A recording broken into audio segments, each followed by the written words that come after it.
That's awesome. Well, I'm glad you had a good weekend. I had a good weekend as well. And we're going to talk about a little bit of what I did this weekend. But before we Yeah, get let's into talk that, about it. right, we're going to say that. We're going to say that for the end. So y'all got to stay and tune in all the way to the end. But before we get into that, I wanted to talk about this whole Master P versus Romeo Miller situation. First of all, I want to say rest in peace to his sister, Tatiana Miller. And if I'm mispronouncing that, I do apologize, but may she rest in peace. And pretty much what's going on um, after the passing of his sister, Romeo Miller decided to come to the internet, specifically Instagram, about his trauma that he has been experiencing and the things that he has been dealing with in regards to his father's success. And Okay. did you read the article? I'm gonna actually pin the article for those that want to read it, and we'll when we post the playback. I read it, but give me a little synopsis, and for those who haven't read it. Okay, so um, I'm gonna read a little bit of the article, not much, but Master P and his son Romeo Miller traded shots on Instagram over the weekend. Miller seems to have blamed the loss of his sister Tatiana Miller on Master P neglecting her mental health struggles. So the dispute became public when Romeo called out his father on Friday, which just passed. And he also shared a poem titled "The Tree of Trauma." Again, that poem almost brought me to tears because you guys got to read it. So Yeah. Romeo wrote, he said, "Today was a boiling point. I seen a man avoid struggling with suicide and depression, but post another man who passed today that he doesn't even know. Y'all idols be lost. Better stop following the blind and watch when it's revealed." So in return, Master P responded. He said, "This new generation of kids need to stop blaming their parents for everything. How do you think they got how do you think they got to where they are without their parents making sacrifices for them?" He said, "Mental illness is real and so many families are tragically affected by it, especially when there is added trauma like death of a loved one." He said, "Son, I love you. Stop trying to get people to feel sorry for you and let's come up with a solution." He said, "You can talk to your father and your family like a man. You have kids too. No family is perfect, but together with God, we can heal and get through this." Yes. So I don't really understand why, if Master P decides to post something about someone else, maybe he's hurting and he doesn't want to share it with the world yet. You know what I mean? Sometimes it's easier to share somebody else what they're going through versus yours. So I felt like Romeo may be going through a lot and he doesn't know how to process it. And so he's coming at the one person that loves and care about him. And I don't know why people do that. Like, that's just the weirdest thing. But Well, I see it from a standpoint of obviously being a child, right? And I'm looking at it from, I think those who grew up with Master P will look at it from his era, and then our side, our generation, we looking at it from the child standpoint. So when I read it, Romeo kind of he stated what his real concern was. He said, "I love you so much that I followed you blindly for 30 plus years." He said, we've talked behind closed doors. You aren't the man who you paint yourself out to be. And why is it that you are at war and you are at war with me because I refuse to follow your lead? You only want to protect your image, but the image isn't even real. So when I read that, I'm just like, yo, I don't know. We only know what they tell us, and we yeah, only know what is revealed. But I can just imagine the sacrifice that Master P had to make for his family to be in a position that they're in. But I right. also can imagine the type of trauma that the kids are going through, having to be in the spotlight. He said, "Behind every king is a queen," and Romeo stated in his Instagram post that he was like, "Mom did so much. Mom took so much of the blows for you to have the image that you have, and you don't even respect her." Yeah, That was deep for me, and I think that is where the pain derives from. The pain right. that he see his mother go through for his dad to get the shine. You see what I'm But saying? I mean, with success comes some sacrifices, and I get it. I trust me, I understand, but I feel like I see both sides. And I feel for Romeo, like he said, he followed him for 30 years and he sees like he's not the man that he wants to follow. Okay, cool. You're a grown man now. You can make your decisions, but I don't agree with him blasting it on social media because I just feel like, why? Like, Well, what do he you want? actually, Do you you want gotta. people to not follow your father? Like, I'm not understanding why. Are you trying to get his attention? He said that, and if you know, I'm gonna post the poem. When you guys get the opportunity to look at the poem, I'm actually gonna post it right now. The poem is gonna explain all of the questions, and he laid in that poem was, man, he laid it So out, yeah, I'll and have to look at it. he You pretty know much how we were stated, brought up.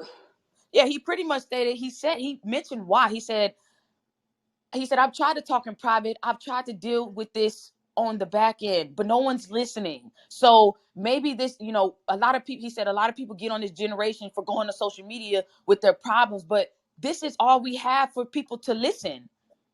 No one's listening. So But I'm I'm like, saying if his dad is not listening, why don't he just be like, all right, dad, I'm gonna love you from a distance and keep it moving. I don't and that's what he understand why said. people feel like they have to get their parents or whoever on the same page. If they're not listening to you, then maybe you should just be like, all right, I love you, and that's we just gonna keep it at a distance.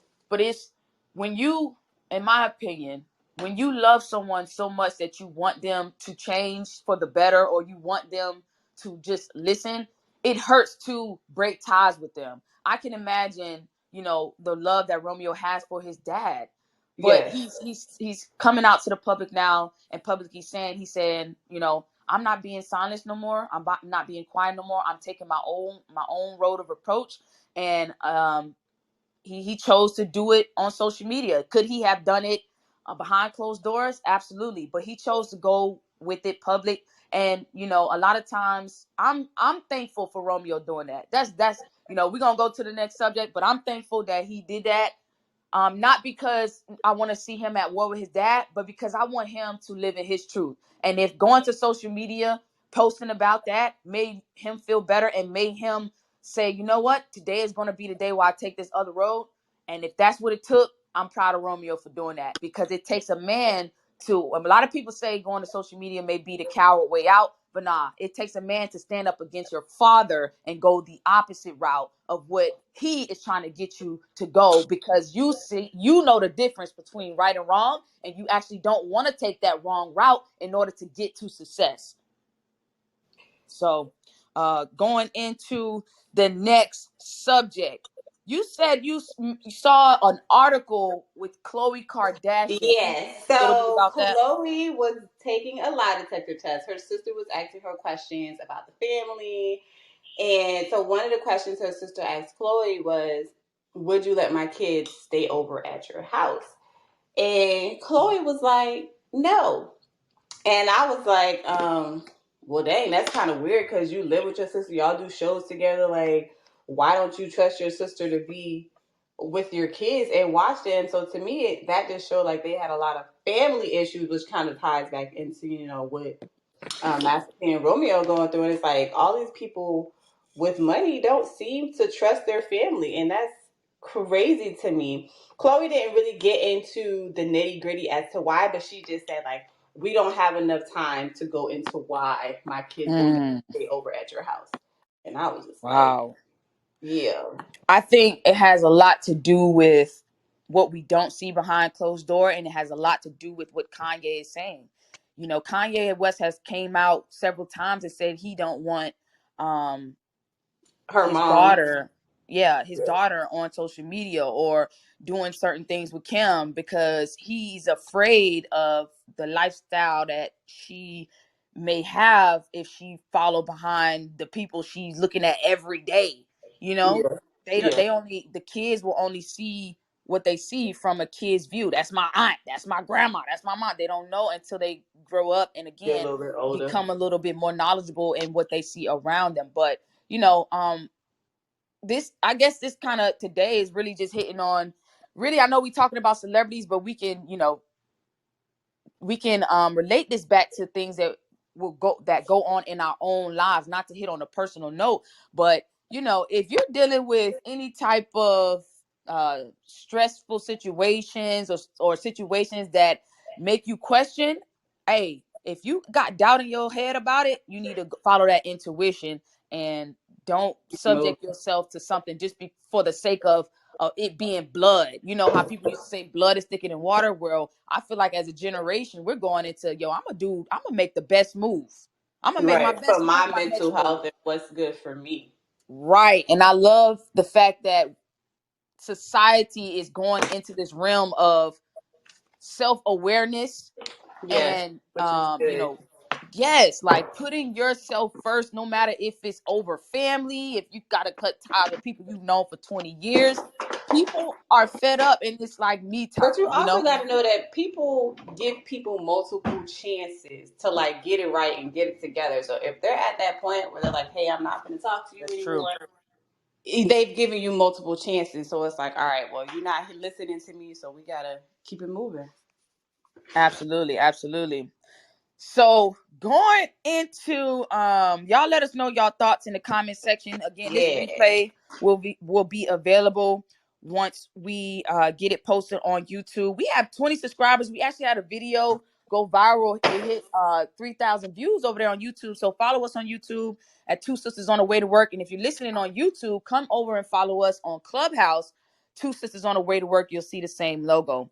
But Yes. going into this week, and I sat courtside Yeah, at yeah, yeah. OKC versus Memphis Grizzly game to see Ja Morant. And when I tell you, everybody needs to experience this. I just I'm just still in disbelief because everything, like, I got to talk to his dad twice. One time on the floor, the second time at the hotel. I mean, Ja Morant did get ejected, so he did get ejected in the second quarter. But like I was telling my sister in private conversation, most people would be mad that they paid the price that I paid for tickets and Ja Morant got ejected.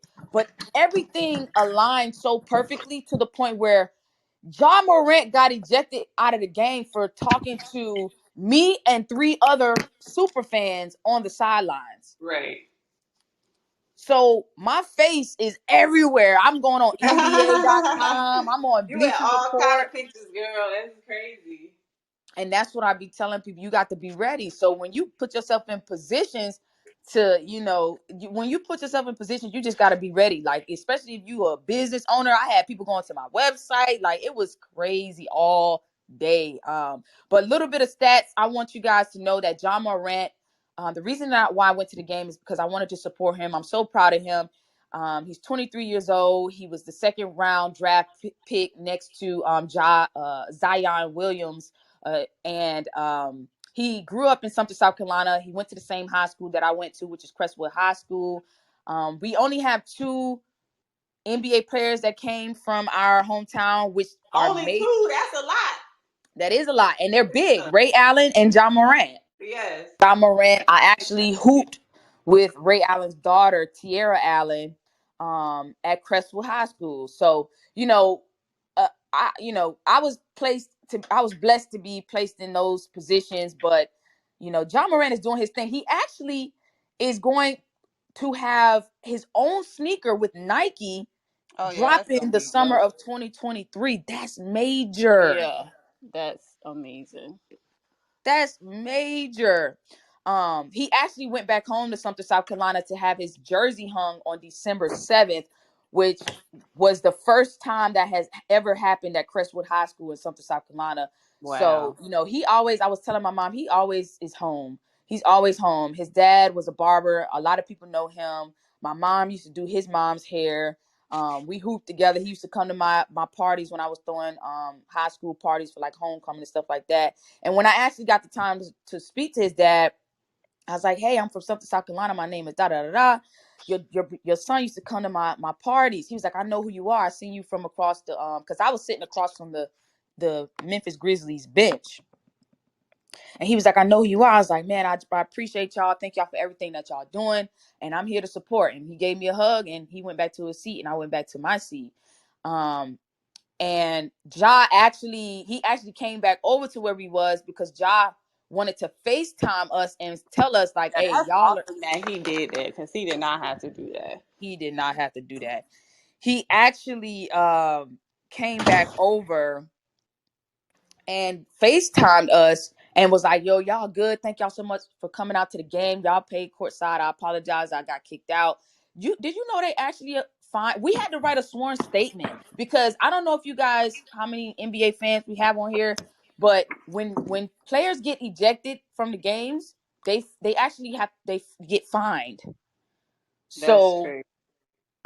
they said he had a game December 1st, and they fined him $30,000, like just Wow. for the stuff that they be saying. He said something like, "I got hit in my effing face," and then boom, they fined him $30,000, man. Wow. Yeah, that's crazy. And sometimes I be feeling like it's rigged. Like he didn't even do anything. He didn't foul anybody. He just said the F word and they're like, okay, you out. What? But it at the when he got ejected and on the game at the game Saturday, he didn't curse. So the girl, Oh. the lady who was sitting next to me, she said, "Hey, y'all down by 20? Like we came to see you. Like let's go. Like everybody in here for you." He was like, "I got y'all," but the F's gotta blow the. He said the F's gotta the F's gotta blow the effing whistle.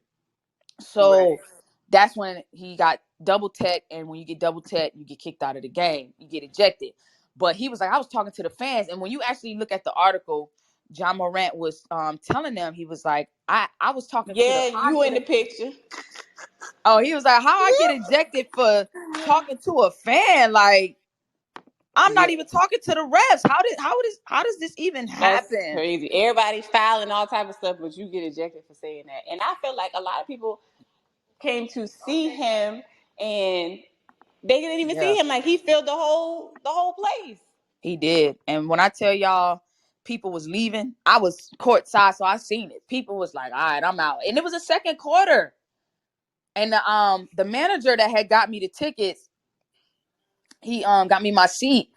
He was like, let me know if you want to come back to a game. I said, I don't know, man. I said I'm gonna fly into Memphis and go see Ja, cause I can't nah, bro. Like Right. nah, I can't pay that much. And then y'all, the refs, come on, he talking to fans. What? So Yeah, you that's want to silence that man? crazy. It's Pretty given. I much. want They you to don't be want him to quiet and talk hoop. at all. But I hope Ja, like me, cause I used to be a hooper.